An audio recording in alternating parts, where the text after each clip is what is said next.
of replicates a wood block or a clave or something like that. Hey guys, Kyle here for another edition of Woodshed Wednesday. Thank you so much for stopping by. Today we are continuing our conversation on drum sounds by focusing on the rim click.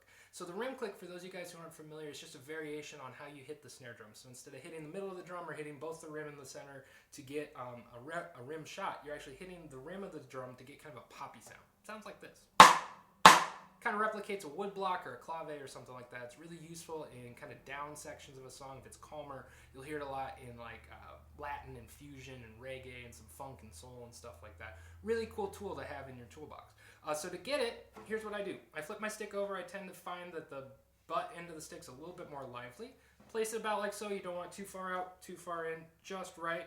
And then I tell my younger students, you karate chop the snare.